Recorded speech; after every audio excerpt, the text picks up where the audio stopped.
It was a struggle, but I never gave up hope.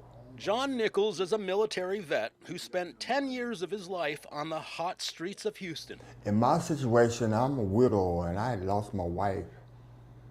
And I went into a depression, deep depression. This is my wife that's deceased. Nichols spent most of those years living in an abandoned house. His struggles took a toll. Alcohol and marijuana, pills. Amen. But Nichols got assistance through the community's program to help homeless people transition from the streets to permanent housing. The services are out there if you want them. For the past 7 years, Nichols has been living at this apartment in Northwest Houston. It's a blessing. It's not congregate housing where homeless people are grouped together. It's an apartment where he feels at home. I have a roof over my head. As you all can see, it's a nice apartment.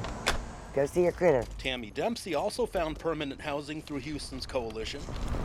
She's been in her apartment just outside Houston in Conroe for the past 5 years. Before that, she spent a year and a half in the woods, camped out in a tent. I don't think I'd be alive if I didn't get into a place. The streets were not made for me. Dempsey lives in a one-bedroom apartment with her dog, Rosie. I feel blessed. Like Nichols, her rent is paid and she's now on disability. Yeah. The city's focus on permanent housing combined with supportive services help people apply, qualify, and keep housing. Have a place to look and see my plants growing. I have Rosie here. Go and make dinner. Sit and go to sleep and not have to worry that somebody's going to come and hurt you. So what can Anchorage learn from Houston about homelessness? In Anchorage, officials recently announced that by next year, the city will have over 300 new apartments ready for people to move in. But unlike Houston's leaders, Mayor Dave Bronson says permanent housing should not be the city's job. I think the taxpayers should only be involved in the sheltering process because it's a public safety issue. You know, if you freeze to death on the street, that's a public safety issue. A shelter keeps them from doing it. Now, all the hotel conversions and the housing, the nonprofits are taking care of that, and they should. Houston's focus could not be more different. And quite frankly, it's not going to all happen at one time. Houston Mayor Sylvester Turner says his community's decision to pour public funds into permanent housing and empower one agency to oversee the effort has led to moving thousands of people off the streets and keep them in housing. You have all of these nonprofit partners in this space, let's say about 100 of them, that are working in alignment under the umbrella of the Coalition for the Homeless, The Way Home. And the city of Houston is right there at the heart of it. The conversation about the Golden Line is very welcome. Anchorage Assembly Chair Christopher Constant wishes Mayor Bronson shared that vision. I believe for every dollar we spend on shelter, we should spend $10 on housing. And that's the bottom line, because every dollar we spend on shelter is a missed opportunity to actually end the problem and not just perpetuate it forever. So what's a better investment for those dollars? Housing units.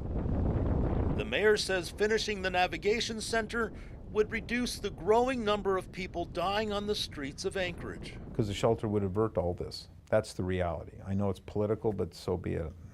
I really don't care. So I'm just looking for solutions. Go ask the Assembly and go ask ACH.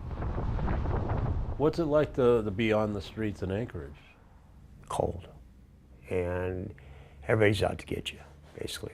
There's not very many people out there to help you. Rocky Redding had been homeless in Anchorage for 8 years. He lives at the Aviator Hotel in Anchorage, but will soon be moving to the Golden Lion. Hopefully in 2 weeks. It's not what he considers permanent housing, but as he struggles to get sober, it's a place he can begin rebuilding his life. Your goal is to get completely clean. Yes, completely clean and completely with all my family. Been clean and sober for over 3 years now. Elizabeth Parrish was homeless in Anchor Point, then moved to Anchorage where she lived in shelters for years. She's an example of someone who got help finding permanent housing in Anchorage. Yeah, I did. She now holds down 2 jobs to make ends meet. I work at Subway and I also babysit. She lives in a studio apartment. I'm so thankful. It's temporarily subsidized by a nonprofit, but soon Parrish will begin paying her own rent. I plan on staying there. She's grateful for the help she received, but says Anchorage needs to do more for others.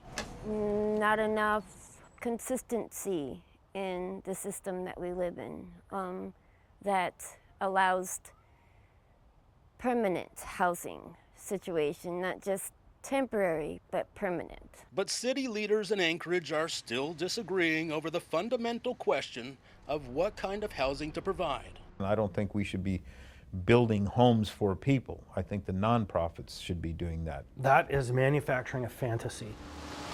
Until there's a consensus, parishes' call for a consistent policy remains just a hope.